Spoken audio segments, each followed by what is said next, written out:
Frappes aériennes de l'armée togolaise à Fawargou. La riposte n'aura pas tardé. Moins de 24 heures après l'attaque du poste de contrôle de Kinkankandi, qui a fait 8 tués dans les rangs de l'armée togolaise, une opération de sécurisation menée à la frontière avec le Burkina Faso par les forces armées du Togo aurait conduit à des frappes aériennes dans le village de Fawargou dans la Kompienga, région de l'Est. Aucun détail sur le bilan de cette opération, mais des sources concordantes confient que les frappes ont visé des hommes armés qui auraient pris position dans ce village.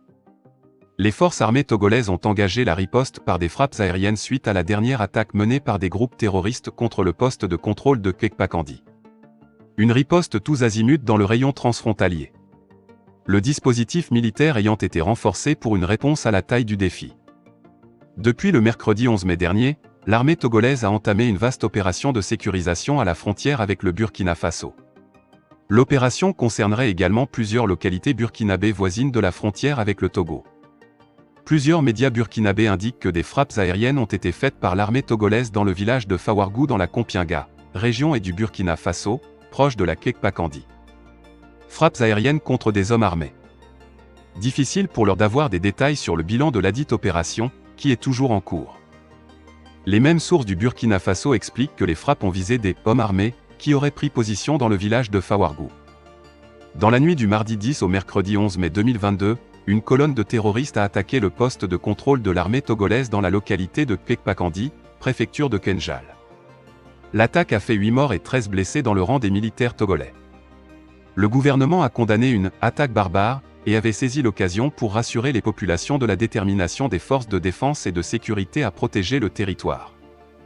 La ministre des Armées, Marguerite Gnakadé, s'était rendue jeudi au chevet des blessés hospitalisés au centre hospitalier régional de Dapaong. Seul au front.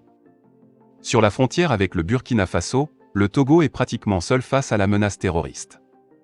Les forces de défense et de sécurité du Burkina Faso ayant perdu le contrôle de la zone. La région du centre-est du Burkina Faso et notamment la province du Koulpelogo est en proie depuis 2021 aux violences terroristes qui ont commencé à déborder sur le Togo. Le pays de Fort Gnassingbé a monté l'opération Kounjouaré pour faire une barrière à l'avancée des djihadistes. Rappelons que début novembre, les mouvements extrémistes ont tenté une première attaque, dans la localité de Sanloaga, qui avait été énergiquement repoussée. 6 mois après, ils tentent le coup dans la localité de Kekpakandi, ôtant la vie à 8 soldats togolais. Les autorités togolaises ont depuis renforcé la présence militaire dans la région et surtout au niveau de la frontière. Les opérations de ratissage sont aussi en cours.